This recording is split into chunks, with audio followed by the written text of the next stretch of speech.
आज हम लोग प्रकृति के बहिर्जात बल नदी के बारे में बात करेंगे। ये देखिए नदी कैसे कैसे अपर्दन करती है और स्थलाकृति का निर्माण करती है। ये हम लोगों का प्रमुख सब्जेक्ट है आज। जैसे नदी जो है, नदी किसे कहते हैं? नदी क्या है? धरातल पर बहती एक प्राकृतिक धारा, धरातल पर बहती हुई प्राकृतिक जलधारा ही क्या है? नदी है। ये कैसे है? ऊंचे नीचे क्षेत्र से ये बहती है और तल संतुलन का भी काम करती है। तल संतुलन के काम में इसका बड़ा योगदान है। अब देखिए धरातल पर क्या होता है? जो स्वाभाविक रूप से ढाल के सहारे एक निश्चित मार्ग में प्रवाहित होने वाले जलधारा को क्या बोलते हैं हम लोग? नदी। प्राकृतिक धारा जो है उसको हम लोग नदी बोलते हैं। तो नदी क्या है? नदी भूतल पर समतल स्थापित करने वाले बलों में अन्यतम है। और ये जो है सो नदी का क्या होते हैं हम लोग? नदी का कार्य इस तरह से हम लोग पढ़ेंगे, लेकिन नदी के बारे में पहले हम लोग जानेंगे जो नदी से रिलेटेड कुछ वर्ड है। ऐसे तो धरातल पर बहती हुई प्राकृतिक जलधारा हम लोग नदी जानते हैं। गंगा नदी है, गोदावरी नदी साउथ में है, उत्तर हिमालय से बहती है गंगा, यमुना, ये सब। तो ये सब नदी किस तरह क्या करती है, नदी से संबंधित कुछ वर्ड हैं। जैसे जल चक्र हम लोग जानते हैं। जो समुद्र का पानी है वो क्या होता है? वाष्प बनकर ऊपर जाता है और फिर जल और छोटा छोटा तालाब का भी पानी ऊपर जाता है, फिर जो है वो बादल बन करके बारिश होकर के फिर नदी के रूप में बहती है, फिर वो नदी जा कर के समुद्र में मिलती है। तो इस तरह से जल चक्र आपको चलते रहता है। इसी को जल चक्र कहते हैं, जो वाष्पित होता है और फिर संघनित होकर नीचे आता है बारिश के रूप में। उद्गम स्थान किसको बोलते हैं? उद्गम का मतलब होता है आपको जो जहाँ से नदी निकलती है। जैसे गंगा का उद्गम क्षेत्र क्या है? गंगोत्री। यमुना का है यमुनोत्री। उसके बाद अब जो है टर्म आप देखिए, नदी बेसिन किसको बोलते हैं? नदी बेसिन क्या है? छोटी छोटी नदी मिल करके एक बड़ी नदी बनाती है, में मिलती है, तो उसको क्या बोलते हैं हम लोग? नदी बेसिन। नदी बेसिन मतलब छोटी छोटी नदी। जैसे मान लीजिए यमुना भी मिलती है गंगा में आकर के, इधर से कोसी भी आती है और इधर से आपको और सारी नदी भी मिलती है। तो इस तरह से इसको नदी बेसिन बोला जाता है, नदी तंत्र। अब देखिए दोआब भूमि किसको बोला जाता है? एक और टर्म है आपको दोआब। दोआब किसको बोला जाता है? दोआब क्या है आपको? उच्च भूमि का क्षेत्र। जैसे गंगा यमुना जहाँ मिलती है उसके बीच में एक उपजाऊ क्षेत्र, उसको दोआब माने दो नदियों का क्षेत्र, उसको हम लोग बोलते हैं क्या? दोआब। अब देखिए मुहाना क्या है? मुहाना। अब देखिए मुहाना क्या है? नदी जो है अपनी जीवन यात्रा जहाँ समाप्त करती है, जैसे सागर, तो सागर में क्या होता है? आकर के नदी जो है अपना मिल जाती है और अपना सारे अवसाद को जो है वहाँ पर छोड़ देती है। तो इस तरह जल जो है इसमें मुहाना जो है वो क्या है? जैसे गंगा नदी तो बंगाल की खाड़ी में जाकर के गिरती है। जैसे नर्मदा है वो कहाँ गिरती है? आपको अरब सागर में, नर्मदा, ताप्ती, ये सब। तो इस तरह नदी जीवन यात्रा जो समाप्त करके सागर जल में आकर के मिलती है, उसको हम लोग क्या मुहाना बोलते हैं, मुहाना। अब मुहाना के बाद देखिए सहायक नदी किसको बोलते हैं? ये भी एक इम्पॉर्टेंट टर्म है, सहायक नदी। सहायक नदी किसको बोलते हैं? जो मुख्य नदी से मिलने वाली छोटी छोटी नदी। जैसे गंगा का सहायक नदी कौन है आपको? यमुना, कोसी, ये सब क्या है आपको? सहायक नदी, जिसको ट्रिब्यूटरी बोलते हैं इंग्लिश में। अब देखिए शाखा नदी भी होता है। एक शाखा नदी किसे बोलते हैं हम लोग? शाखा नदी होता है जो मूल नदी से निकलकर सागर या झील में गिरते हैं। मूल नदी से निकल, जैसे गंगा से आपको भागीरथी निकली, तो इस तरह से भागीरथी क्या हो गया आपको? शाखा नदी। तो डिफरेंस आप बढ़िया से समझिए। सहायक नदी जैसे यमुना, वो मिल करके और घाटी को चौड़ा करती है गंगा के साथ, और भी वो अवसाद भी वो भी लाती है और जल का भी परिमाण ज़्यादा होते जाता है। तो सहायक नदी जो है इसको ले करके नदी जो है मूल नदी बहती है। अब देखिए संगम क्या है? प्रवाह मार्ग में जब दो नदी मिल जाती है, जैसे गंगा और यमुना, इलाहाबाद के पास मिलती है, उसको हम लोग संगम बोलते हैं। तो संगम है। उसके बाद क्या है आपको प्रवाह क्षेत्र क्या है। जैसे प्रवाह क्षेत्र आपको क्या है, जो प्रवाह क्षेत्र या बेसिन, इसको याद रखिए। बेसिन किसको बोलते हैं हम लोग, जो जल लेकर बहती जो है, सो जो प्रवाह क्षेत्र है, नदी का जो प्रवाह क्षेत्र है, जल लेकर के बह रही है, उसे हम लोग क्या बोलते हैं, बेसिन। जैसे जल लेकर के बहती है नदी, गंगा है, तो सबसे बड़ा बेसिन है गोदावरी नदी बेसिन। इसको याद रखिएगा, गोदावरी नदी बेसिन भारत का सबसे बड़ा नदी बेसिन है। नदी बेसिन पूरा जो है सो नदी जहाँ से उद्गम स्थान से लेकर के लास्ट तक, तो ये जो है नदी बेसिन। अब है देखिए जल विभाजक, ये एक बहुत इंपॉर्टेंट कॉन्सेप्ट है, आपको याद रखना पड़ेगा। जल विभाजक, ये जल विभाजक किसको बोलते हैं, जल विभाजक जो है वो विभाजन करती है दो नदी तंत्र को। तो ऊंचा भूभाग होता है, जैसे मान लीजिए कि यहाँ पर है एक ऊंचा भूभाग, जैसे अरावली पर्वत, तो अरावली पर्वत मान लीजिए किस तरह से है अरावली पर्वत, तो इसके एक तरफ क्या है आपको सिंधु नदी का तंत्र है और एक तरफ क्या है गंगा। ये दोनों को जो है इसको जो है विभाजन, जल विभाजिका का काम कौन करती है, ये अरावली पर्वत। तो ऊंचा भूभाग एक नदी का प्रवाह क्षेत्र को दूसरे नदी के प्रवाह क्षेत्र से अलग करते हैं। मान लीजिए सिंधु नदी को मिलने नहीं देता है इधर या उसका प्रवाह क्षेत्र अलग है और अरावली बीच में है, वो जल विभाजक का काम करती है। फिर इधर से भी आपको नदियाँ बहती है। तो इस तरह से एक जो भूभाग, एक नदी का प्रवाह क्षेत्र जो है दूसरे नदी के प्रवाह क्षेत्र से अलग करती है, उसको हम लोग जल विभाजक बोलते हैं। जैसे गंगा और सिंधु नदी को जो अलग करती है और वो दो विपरीत दिशा में बहती है, और दो जो है विपरीत दिशा में बहती है, उस जल विभाजक, जैसे भारत में आपको कोई पूछे जो भारत में जल विभाजक का काम कौन करती है, तो अरावली पर्वत, विंध्य पर्वत, ये सब जल विभाजक का काम करती है। तो ये नदी जो है दो विपरीत दिशा में बहती है, जो नदी जो है दो विपरीत दिशा में बहती है और उसको जल विभाजक उसको डिवाइड करता है, ये याद रखिएगा। फिर देखिए इसमें एक और है नदी घाटी, उद्गम से मुहाने की और जो नदी जो है दोनों किनारों को, ये बीच का जो निम्न भाग है, दोनों किनारा होता है थोड़ा ऊंचा, और निम्न भाग जो होता है उसको क्या बोलते हैं हम लोग, नदी घाटी। जैसे गंगा नदी की घाटी बोलते हैं, ये टर्म्स याद रखिए। फिर देखिए कुछ नदी होती है सदाबाहिनी नदी, जो हिमालय से निकलती है, जैसे गंगा हुआ, यमुना हुआ, ये सब, कोसी नदी हुआ, ये सब हिमालय से निकलती है, ये लगभग सदाबहार नदी है। ये जो है आपको बर्फ़ के जल से मैंने निकलती है इसलिए। लेकिन कुछ सदाबाहिनी नहीं होती है, वो जो है सूख जाती है।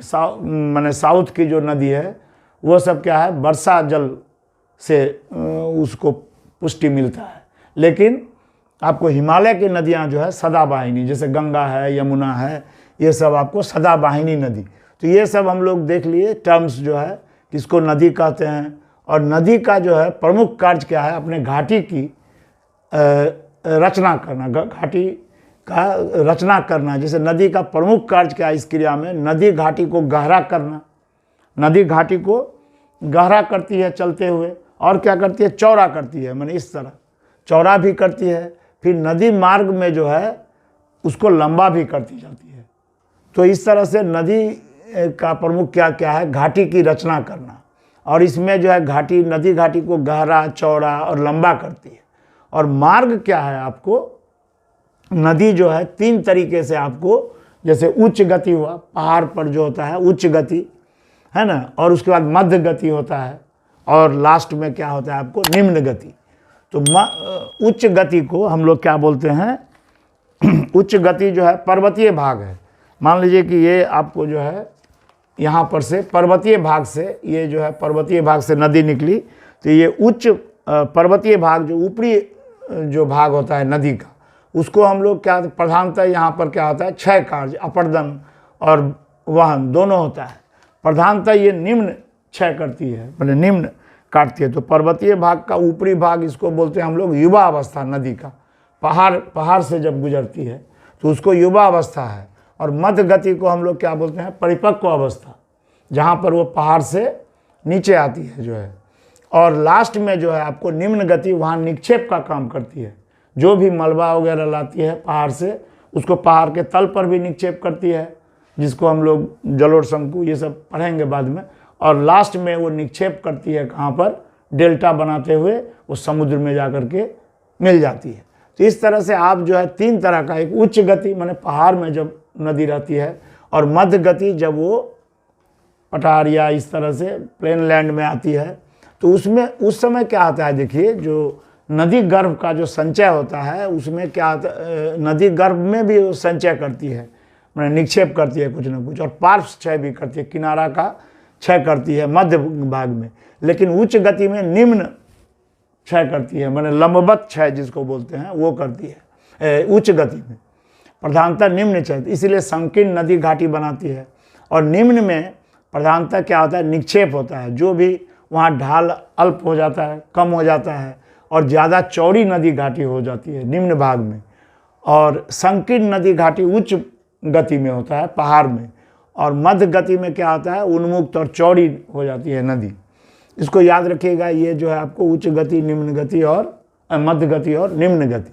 अब देखिए नदी जो है कैसे कैसे अपना ये करती है अपर्दन का कार्य। तो नदी जो है कैसे होती है, अपर्दन माने इरोजन। तो इरोजन का काम कैसे करती है, आप याद रखिएगा। जो अपर्दन क्या होता है, नदी वेग यदि दुगुना हो गया तो उसकी अपर्दन शक्ति क्या होती है, 4 गुना हो जाती है। इसको याद रखिएगा, फॉर्मूला है अपर्दन शक्ति वेरीज एज क्या है, नदी वेग का स्क्वायर। इसका मतलब नदी वेग यदि दूना हुआ तो अपर्दन शक्ति 4 गुना। इसका मतलब जो पहाड़ का जो क्षेत्र है उच्च गति में नदी ज़्यादा कटाव करती है आपको। तो किस तरह से कटाव करती है या किस तरह से अपर्दन करती है, वो 4 तरीका है। एक है घोलीकरण, एक है अपघर्षण, एक है शनिघर्षण और एक जलगत क्रिया।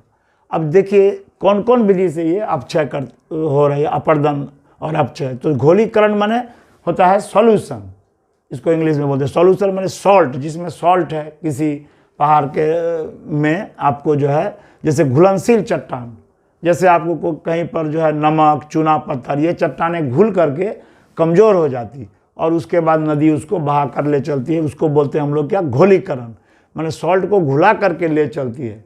जैसे हम लोग जानते हैं CaCO3 है ना, चूना पत्थर का चट्टान होता है सॉल्ट का, तो उसको घुला करके ले चलती है, उसको बोलते हैं सॉल्यूशन।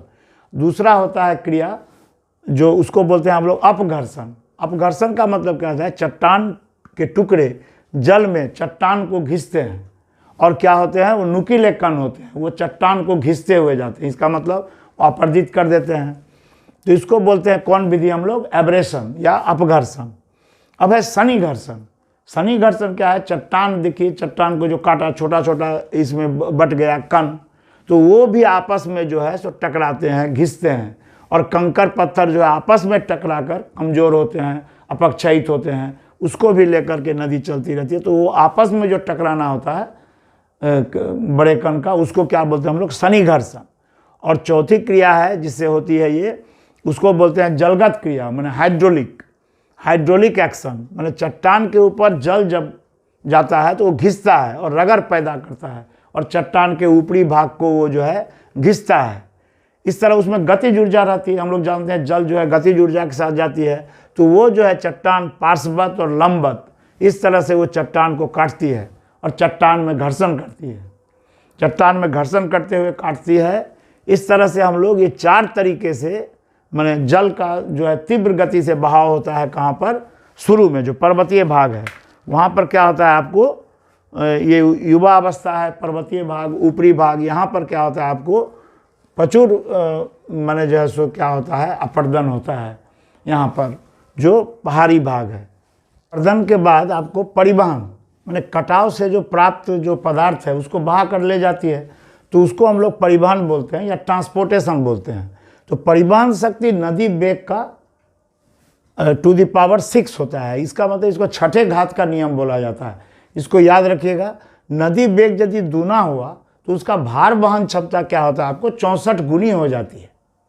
64 गुनी मतलब 2 पर पावर 6।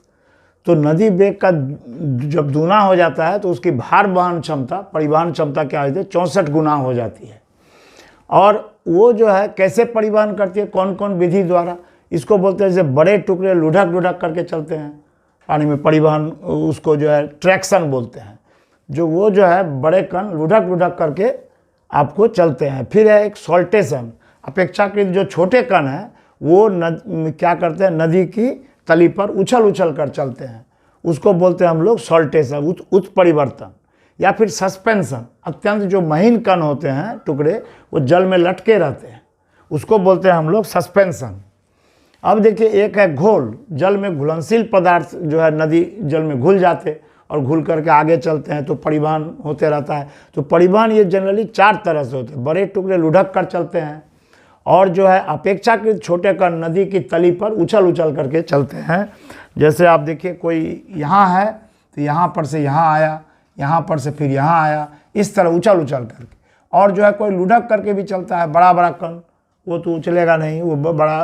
और सस्पेंशन होता है, जैसे मान लीजिए कि इस तरह है, यहाँ पर सस्पेंशन है, मैंने कहना है छोटा छोटा कण इसमें सस्पेंडेड रहता है, मैंने लटकते रहते हैं। अत्यंत महीन कण जो होते हैं वो जल में लटके हुए, धारा उसे बहुत दूर बहा कर ले जाती है।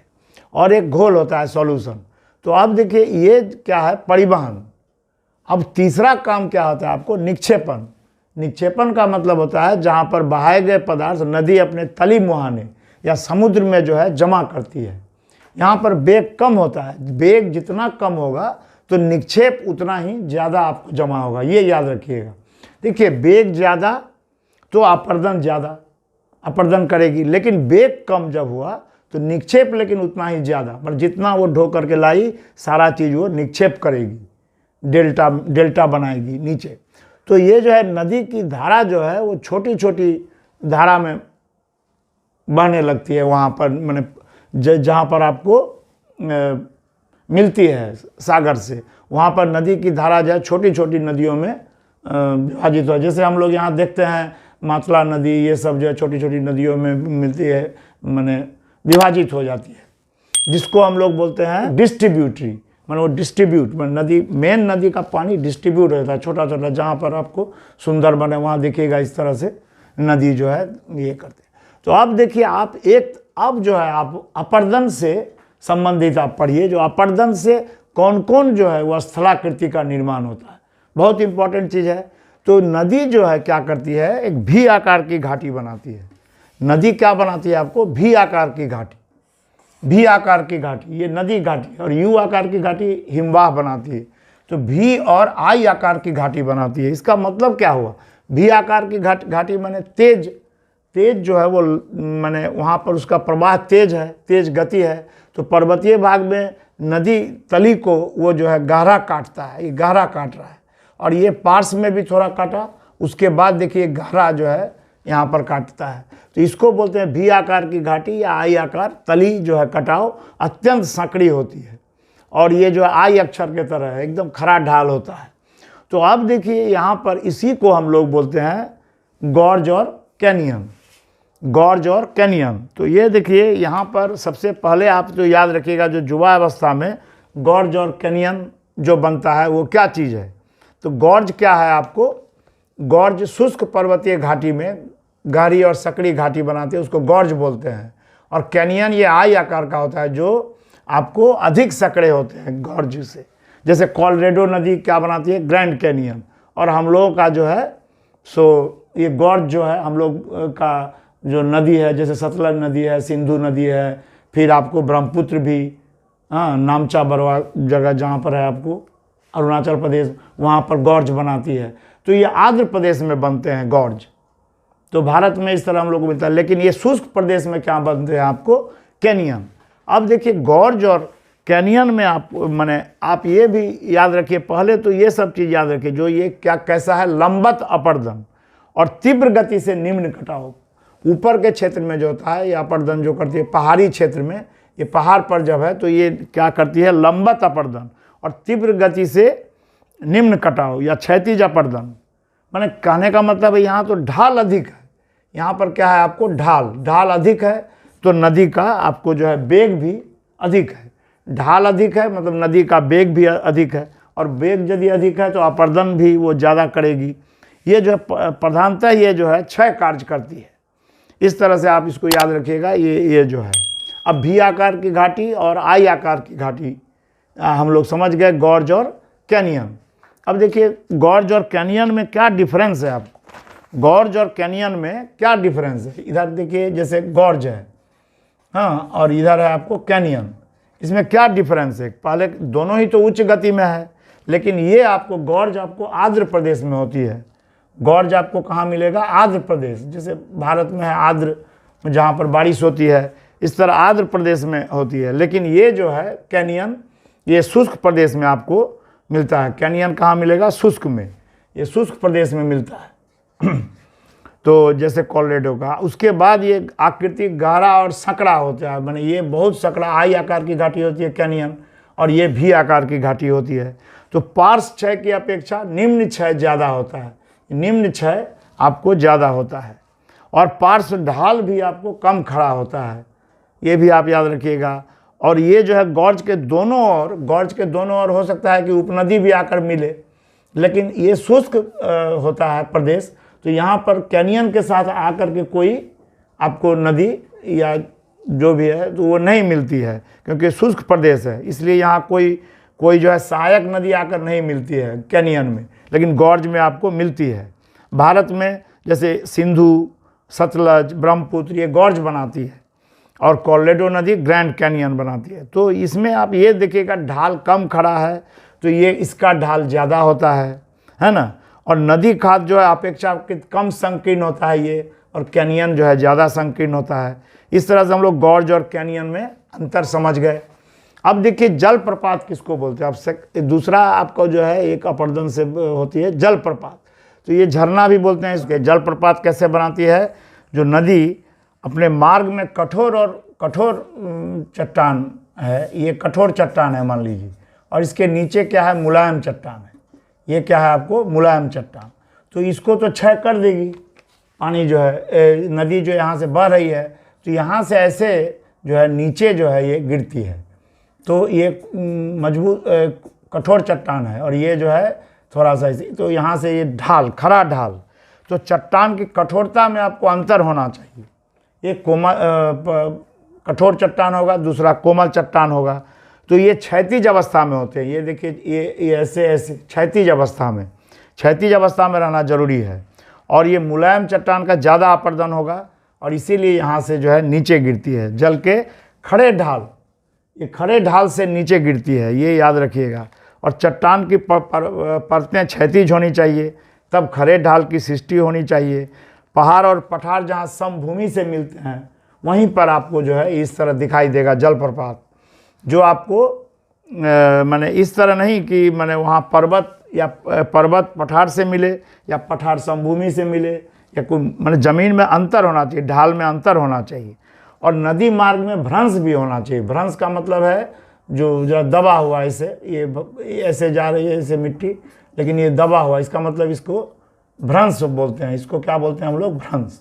तो इस तरह से यहाँ पर इसको कैसे होता है, ये इस तरह से गिरेगी यहाँ, तो भ्रंश का भी होना जरूरी है। तो ये जो है इस तरह से जलप्रपात का निर्माण होता है। जलप्रपात जैसे आपको जो है कई याद रखिएगा, जैसे कर्नाटक के भराई नदी पर कुंचिकल, ये भारत का सबसे जलप्रपात। फिर धुआंधार, जोन्हा, ये सब भी आप जानते हैं रांची में है। हाँ, धुआंधार आपको जबलपुर में है। तो ये सब क्या है आपको जलप्रपात, एक झरना भी बोलते हैं इसको। धुआंधार जलप्रपात बनाती है आपको नर्मदा नदी, और सुवर्णरेखा नदी भी आपको वहाँ पर बनाती है, कहाँ पर, रांची के पास में, जोन्हा वगैरह। तो ये जो नीचे जब गिरती है, ये नीचे, तो अब देखिए यहाँ पर और भी एक चीज़ है जिसको बोलते हैं द्रुतवाह, ये इसको बोलते हैं रैपिड। इसको क्या बोलते हैं, रैपिड। ये छोटे आकार का आपको जो है वो झरना होता है। उसमें क्या होता है आपको, जो इसमें आप एक बात याद रखिएगा, जो जलप्रपात आपको ऊंचाई पर, जलप्रपात ऊंचाई से ऐसे गिरते हैं, लेकिन ये क्या होता है, ऐसे सीढ़ी नुमा माने होता है, ये इस तरह से गिरता है, ये यहाँ पर, और ऐसे फिर ऐसे इस तरह से गिरता है। ये इसको बोलते हैं हम लोग रैपिड, द्रुतवाह। तो इसको आप याद रखिएगा। ये जो है चट्टान जो है क्षैतिज दिशा में होनी चाहिए, लेकिन रैपिड में क्या होता है, लंब रूप में होना चाहिए। दो तरह का चट्टान होना चाहिए, माने आपको जो है कठोर चट्टान और कोमल चट्टान। लेकिन यहाँ पर रैपिड में क्या होगा, ये लंबवत, ये लंब रूप से होगा, और यहाँ पर क्या होगा आपको, क्षैतिज, ये क्षैतिज रूप से होगा। फिर यहाँ स्रोत कम होता है इसका, लेकिन आपको ये द्रुतवाह का ज़्यादा होता है। और भूमि प्रकृति अत्यंत खड़ा ढाल होता है इसका, लेकिन सीढ़ी नुमा होता है, ये सीढ़ी नुमा होता है। इसका उच्चता बहुत ज़्यादा होता है, इसका उच्चता क्या होता है आपको, कम होता है, ये याद रखिएगा। तो ढाल परिवर्तन होगा जब कोई भी आपको जगह का, तभी बनेगा ये जो है, ये ढाल परिवर्तन धीरे धीरे होगा तो ये रैपिड बनेगा। और यदि पूरा एकदम अकस्मात ढाल परिवर्तन हो जाता है तो क्या बनता है आपको, जलप्रपात। जैसे देखिए नीचे गिर रहा है, नर्मदा में धुआंधार जलप्रपात है, और सुवर्ण रेखा पर जो दसम फॉल्स है वो एक तरह से रैपिड है। रांची के पास एक दसम फॉल्स भी है, वो क्या है आपको, एक तरह से रैपिड का काम करता है।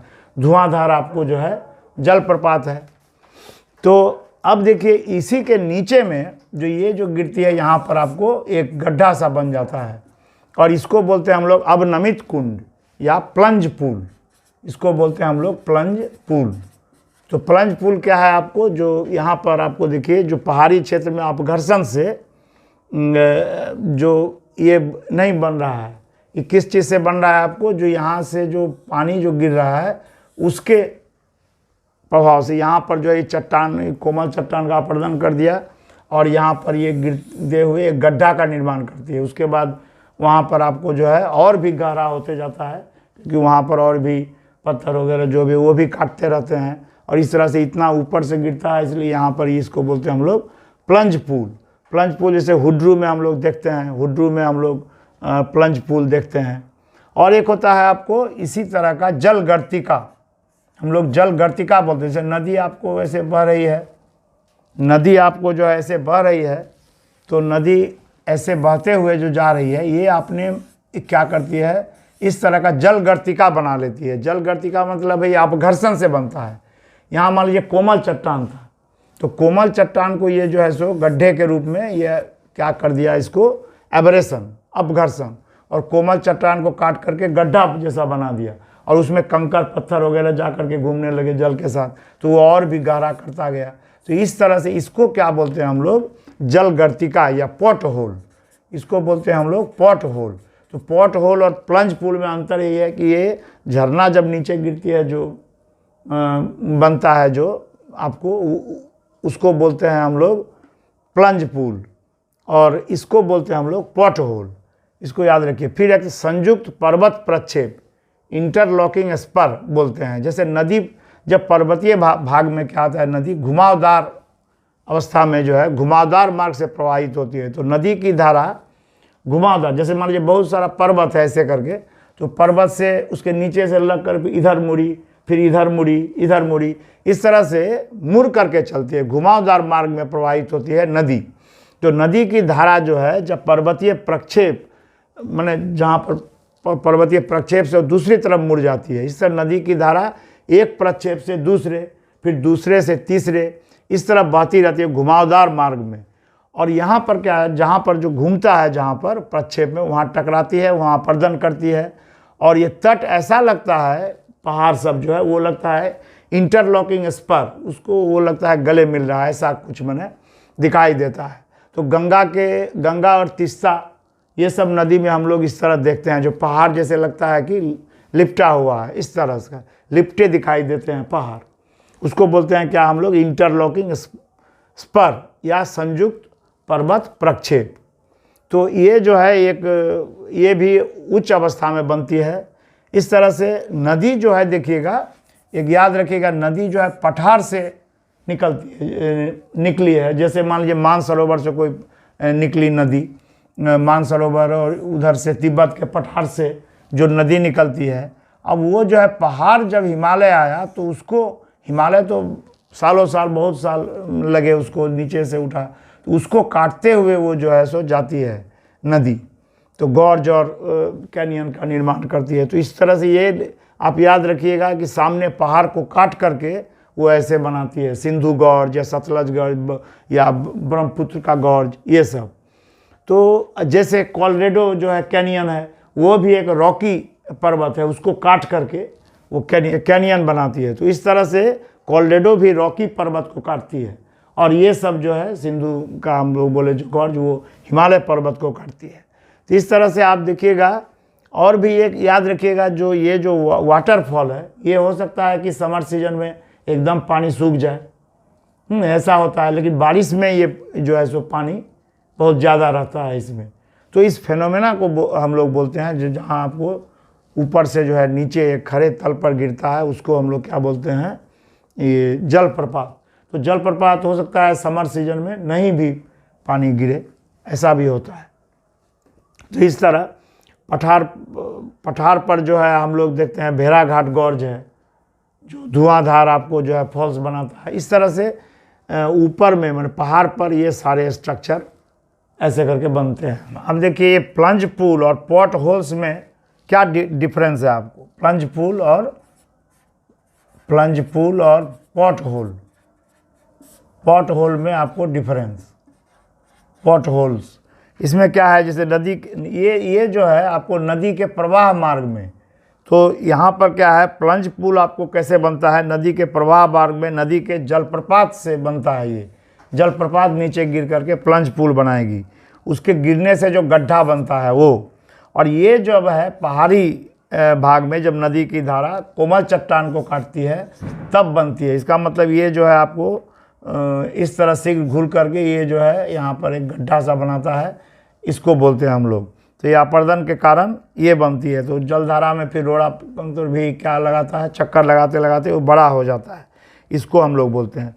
दोनों ही नदी के उच्च प्रवाह में मिलती है, प्लंज पूल भी और पॉट होल भी। लेकिन यहाँ कोमल चट्टान का ये अपर्दन कर रहा है, और यहाँ पर क्या है जलप्रपात के नीचे आपको एक गड्ढा मिलेगा, उसी को बोलते हैं हम लोग प्लंज पूल। वहाँ पर यहाँ से गिरते रहता है। बनने का शर्त क्या है इसमें, ये प्लंज पूल बनने का शर्त है आपको एक जलप्रपात रहना यहाँ बहुत ज़रूरी है प्लंज पूल में। लेकिन आपको यहाँ पर ये नदी के गति के ऊपर डिपेंड करता है पॉट होल। नदी जितना गति है तो उस तरह से वो जो है सो आपको अपर्दन करके यहाँ पर आपको पॉट होल्स बनाती है, नदी के गति के ऊपर जिस पर से बहती। और चट्टान यदि कोमल रहे तभी बनेगा ये। तो चट्टान का कोमल रहना, नदी गति भी ज़्यादा होना, इस तरह। अब ये जो है डीप ज़्यादा होता है, ये गहरा क्या होता है आपको ज़्यादा, प्लंज पूल। लेकिन पॉट होल उतना गहरा नहीं होता है, उतना गहरा नहीं होता है। आयतन में ये बड़ा होता है, आयतन में क्या होता है बड़ा। इसका मतलब है जो ज़्यादा बड़ा होता है आयतन, जल की भी मात्रा ज़्यादा होगी प्लंज पूल में। लेकिन इसमें आयतन थोड़ा कम होता है, इसका आयतन क्या होता है आपको कम होता है। ये प्राय जलप्रपात के नीचे देखे जाते हैं। ये कहाँ देखे जाते हैं, हिमालय पर्वत अंचल में जो नदी बहती है वहाँ देखे जाते हैं। तो ये दोनों में इस तरह डिफरेंस है दोनों में। तो दोनों के डिफरेंस को भी आप याद रखिएगा। इस तरह से हम लोग गॉर्ज और कैनियन में भी डिफरेंस देखे, और प्लंज पूल, पॉट होल्स, या मान लीजिए कि जलप्रपात और द्रुतवाह, इसमें क्या डिफरेंस है ये भी हम लोग देखें। अब देखिए ये तो पहाड़ से नदी जो है अब मैदानी भाग में जब आती है तो वहाँ पर जो है नदी की गति धीमी हो जाती है, तो कटाव भी आपको जो है कम हो जाता है और परिवहन शक्ति भी कम हो जाता है। तो यहाँ पर जो है आपको तीनों कार्य करते हैं। परिपक्व तटों को अधिक काटती है और घाटी जो है चौड़ी होती जाती है। इसमें आपको सबसे पहला चीज़ है आपको एक जलोढ़ पंख, इसको बोलते हैं हम लोग जलोढ़ पंख। जलोढ़ पंख क्या होता है, पर्वतीय भाग से जो लाए गए जो भारी भारी रोड़े, उसके बाद जो है बजरी, ये सब बाड़ी त्रेक, इसको जमा करते हैं ला करके, और एक शंकु के आकार का बन जाता है। माने जब नदी पहाड़ी भाग को छोड़कर मैदानी भाग में जब प्रवाहित होते हैं तो प्रवेश जब करता है तो क्या करता है, वो अचानक ढाल जो है सो कम हो जाता है। अचानक आपको ढाल कम हो गया तो उसकी गति धीमी पड़ जाती है।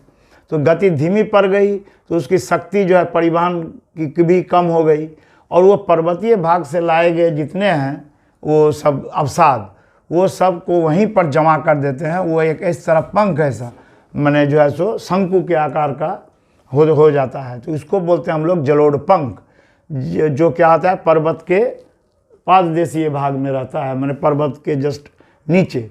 तो ये जमा करती है बजरी वगैरह, बड़ा बड़ा जो है आपको बोल्डर, ये सब चीज़ को निक्षेप करते हैं यहाँ पर ला करके। ये एक निक्षेप भी हो रहा है यहाँ ऊपर से पहाड़ से जो आया।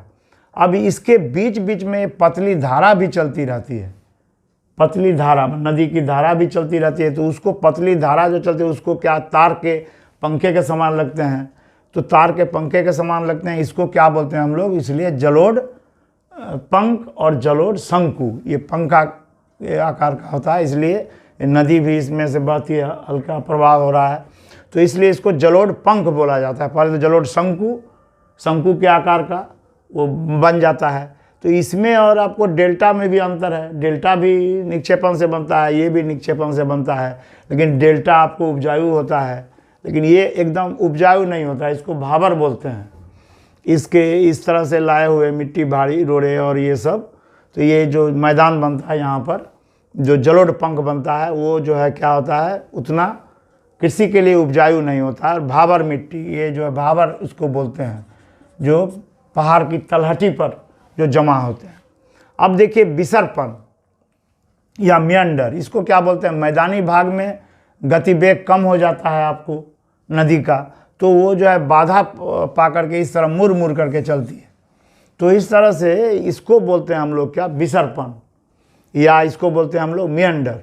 जो गति कम हो गया और बाधा आने पर इसको जो है इधर मुड़ जाती है, इधर मुड़ जाती है। तो यहाँ पर निक्षेप भी कर रही है, ये नीचे निक्षेप भी करती है, तो निक्षेप भी कर रही है और इधर अपरदित भी हो रही है। ये मियंडर के नाम पर हुआ है यहाँ, जैसे भागीरथी जलंगी नदी में जो है करते हैं। बनारस के पास आपको गंगा भी एक मियंडर बनाती है। तो जहाँ पर आपको जो है वेग, माने यहाँ पर आपको ढाल कम गया तो वेग भी कम गया, तो वेग कम गया तो अपर्दन भी कम हो गया।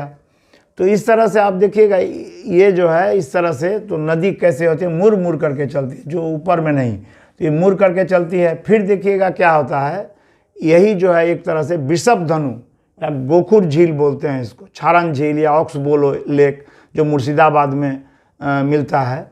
वो क्या होता है, अवसाद जब जमा करते करते ये ऐसा होता है कि ऐसा जमा किया, अब जो है सो ये फिर यहाँ से ऐसे हुआ, इस तरह से नदी जो है अपना डायरेक्शन ही बदल दिया और इधर से चलने लगा और ये जो है छूट गया।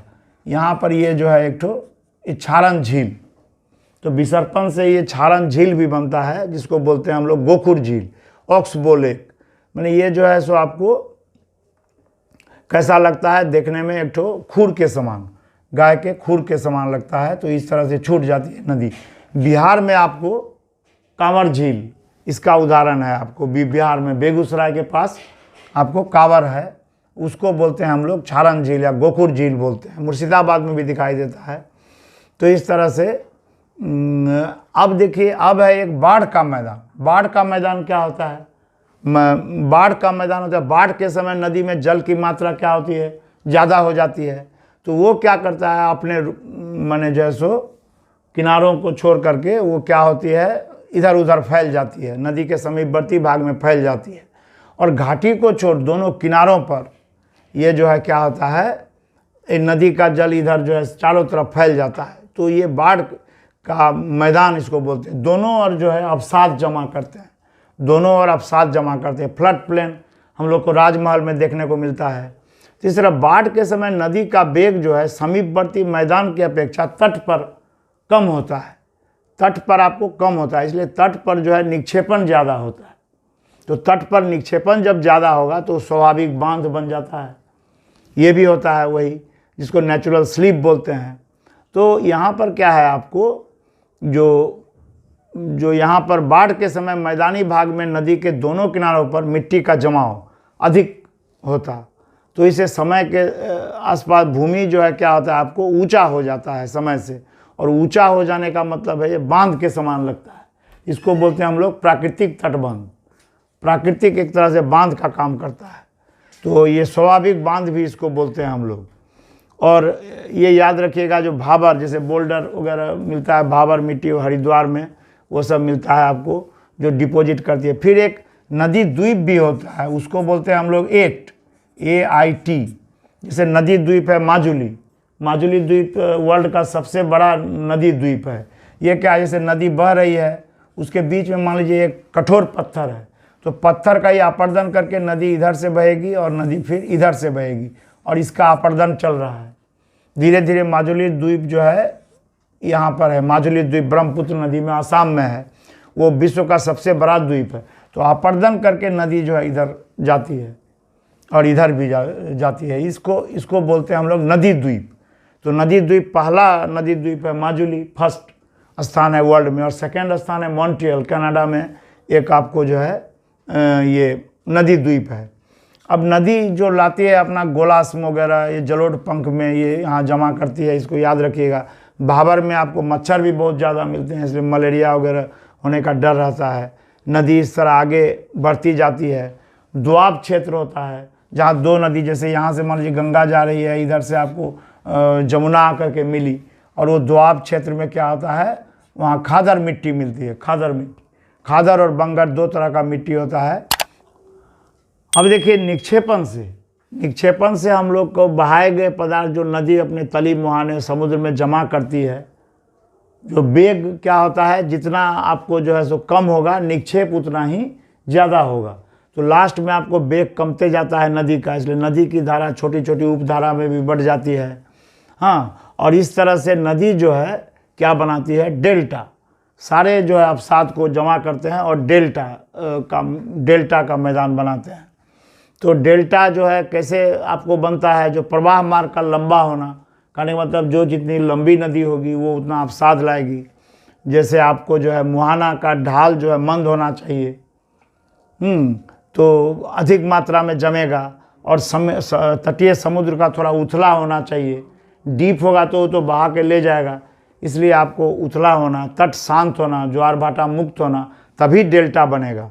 नहीं तो क्या बन जाएगा आपको, एस्चुअरी। जैसे नर्मदा और ताप्ती एस्चुअरी बनाती है, क्योंकि वहाँ पर समुद्र तट बहुत गहरा है आपको, और प्रवाह मार्ग भी उतना लंबा नहीं है, तो वहाँ पर ज्वार भाटा का ये भी बात है, तट शांत भी नहीं है, तो इसलिए वो एस्चुअरी बनाता है। डेल्टा लेकिन आपको जो है तरह तरह का होता है। जैसे चापाकार डेल्टा होता है एक, इस तरह का चापाकार, चाप के तरह। तो इस गंगा और सिंधु नदी भी बनाती है, और गंगा ब्रह्मपुत्र का जो है वो सबको चापाकार डेल्टा बोलते हैं। और पंजाकार डेल्टा जहाँ पर आपको सूक्ष्म कण और बारीक कण मिलता है, चूना की मात्रा ज़्यादा होती है, वहाँ मिसिसिपी नदी का डेल्टा, वो क्या है आपको, पंजाकार डेल्टा पूछा जाता है। जो पंजाकार डेल्टा का एक उदाहरण, तो आप बोलिएगा मिसिसिपी नदी का जो डेल्टा है। और एस्चुअरी क्या होगा, एस्चुअरी बनाती है हम लोग का नर्मदा और ताप्ती। समुद्र गहरा होना चाहिए, ज्वार उसको ले जाता है अवसाद को, और निक्षेपित मुहाना साफ होता है, चौड़ा होता है, गहरा होता है, तब एस्चुअरी बनता है। जब मुहाना क्या होगा, चौड़ा होगा और गहरा होगा। इसीलिए नर्मदा और ताप्ती आपको क्या बनाती है, नहीं बनाती है आपको डेल्टा, वो एस्चुअरी बनाती है। अब देखिए यहाँ पर एक चीज़ याद रखिएगा, जैसे गंगा जो है गोमुख से हरिद्वार तक आती है, तो वो उसका उच्च प्रवाह है। उच्च प्रवाह माने हरिद्वार से वो गंगा जो है यहाँ माने उच्च गति में थी, अब जो है भूमि ढाल ज़्यादा था ऊपर में, लेकिन अब जो है नीचे हरिद्वार के बाद, हरिद्वार में आपको ये जलोढ़ पंख वगैरह मिलेगा, ये जलोढ़ शंकु का भी निर्माण करता है वहीं पर। तो 6 पदार्थ बहन करके वहीं पर आपको जमा कर देता है। तो ये जो है गोमुख से हरिद्वार से वो मध्य गति में जाती है। तो मध्य गति से आपको मुर्शिदाबाद तक जो आती है 900 किलोमीटर प्राय, तो वो जो है पार्श्व क्षय करती है, और समभूमि से बहती हुई नदी आती है गंगा नदी। हाँ, उसका प्रधान कार्य वहाँ वहन होता है, और सहायक नदी भी मिलती है इसी माने क्षेत्र में मध्य गति में। जैसे वहाँ पर आपको यमुना मिलती है, तो उसका भी वो नदी भी अपना निक्षेप लेकर आती है, और इसके साथ उसको भी लेकर के बहती है गंगा। तो गति कम जाती है, और प्रधान कार्य लास्ट में क्या रह जाता है, निम्न में सिर्फ निक्षेप और सूक्ष्म कण बालू, ये सब से आपको डेल्टा बनता है। और नदी जो है ज़्यादा डीप नहीं होना चाहिए, हाँ ज़्यादा डीप नहीं, चौड़ा होगा तभी डेल्टा बनेगा आपको। तो इस तरह से आप याद रखिएगा। जैसे मान लीजिए कि यहाँ पर आपको एक देखे आप जो जलप्रपात, तो जलप्रपात से आपको बिजली भी बनती है, जलप्रपात से जल विद्युत बनता है, इसके काम आता है। और इस तरह से हम लोग, जैसे कलकत्ता है, ये भी एक तरह का आपको जो है प्राकृतिक तटबंध है, या स्वाभाविक बांध एक तरह से है कलकत्ता। तो ये भी याद रखिएगा आप, जो कलकत्ता जो है इस तरह से बना हुआ है। तो इस तरह से हम लोग तीनों काम जो है पढ़े, अपर्दन, परिवहन और निक्षेपण का काम करती है। और कौन कौन जो है आपको ये स्थल आकृति बनाती है, ये हम लोग पढ़ते हैं। अब देखिए जलोढ़ जो है आपको शंकु और जलोढ़ पंख में क्या डिफरेंस है, जलोढ़ शंकु और जलोढ़ पंख। तो ये क्या होता है, इसका उच्चता आपको जो है, इसका उच्चता क्या होता है ज़्यादा, और इसका क्या होता है थोड़ा कम होता है। इसका उच्चता ज़्यादा होता है, इसका कम होता है। इसका ढाल जो होता है थोड़ा तीव्र है और खड़ा होगा, लेकिन इसका होगा मृदु आपको। हाँ, ये याद रखिएगा। फिर विस्तार, पर्वत के एकदम जो है सो नीचे वाले प्रदेश में जलोढ़ शंकु देखने को मिलता है, जो पर्वत के नीचे के विस्तार कम होता है। इसका विस्तार आपको पंख का ज़्यादा होता है, विस्तार ज़्यादा होता है। और पदार्थ में यहाँ पर जलोढ़ शंकु में क्या होता है, बड़ा बड़ा दाना होता है, बड़ा बड़ा दाना, पॉली या बालू, कंकर, बोल्डर, ये सब आपको जलोढ़ शंकु में मिलेंगे। और भाबर मिट्टी, उपजाऊ एकदम नहीं होता है। जलोढ़ पंख में आपको क्या मिलेगा, सूक्ष्म बालू या जलोढ़ मिट्टी, ये सब मिलेगा यहाँ। पॉली मिट्टी जिसको बोलते हैं, जलोढ़ मिट्टी बोलते हैं, ये सब जलोढ़ पंख में मिलता है, ये याद रखिएगा। और जलोढ़ पंख जो है सो नदी जब पहाड़ी भाग को छोड़ करके मैदानी भाग में जब प्रवेश करती है तो जलोढ़ शंकु वहाँ मिलेगा आपको, हरिद्वार और इसी के वहीं पर आपको जलोढ़ शंकु मिलेगा। तो जलोढ़ शंकु माने एलुवियल कोन के साइज का ही बनाता है। जब नदी पहाड़ी भाग को छोड़ मैदानी भाग में प्रवेश करती है तो अचानक ढाल क्या हो जाता है आपको, कम हो जाने से गति धीमी, तो परिवहन शक्ति भी आपको कम, है ना। तो ये जो है निक्षेप कर देता है भारी रोड़े, बजरी, ये सब जो है यहाँ। तो इससे जो है आपको तिकोने आकार का एक बन जाता है स्ट्रक्चर, और उसमें से धारा, पतली धारा ऐसे बहती रहती है। तो ये पंखा के तरह लगता है। तो ये जो शंकु बनाया, ये तो जलोढ़ शंकु हुआ। और इसमें से यदि आपको मैंने नदी की धारा भी बहती रहती है इस तरह से, तो हल्की धारा, तो ये पंखा के तरह का स्ट्रक्चर बनता है। अब ये देखिए इसमें और डेल्टा में क्या फ़र्क है। तो डेल्टा कहाँ बनता है आपको, मुहाने पर, माने समुद्र में जब मिलने जा रही है नदी तब बनेगी। लेकिन जलोढ़ शंकु जो है कहाँ बनेगा, पहाड़ से जब वो मैदान में आ रहा है, माने पहाड़ के एकदम नीचे जस्ट वहाँ बनता है, माने मध्य गति का है। ये जो है निम्न गति का है डेल्टा, इसको याद रखिएगा। डेल्टा एक ग्रीक अक्षर डेल्टा के तरह लिखा जाता है, इसको बोलते हैं इंग्लिश में डेल्टा अक्षर, ही ग्रीक अक्षर है, यह है ग्रीक अक्षर। और ये शंकु के आकार का होता है। ये क्या होता है, शंकु के आकार का, ये डेल्टा के आकार का होता है। और ये जो है मध्य गति में होता है। और डेल्टा क्या होता है आपको, निम्न गति।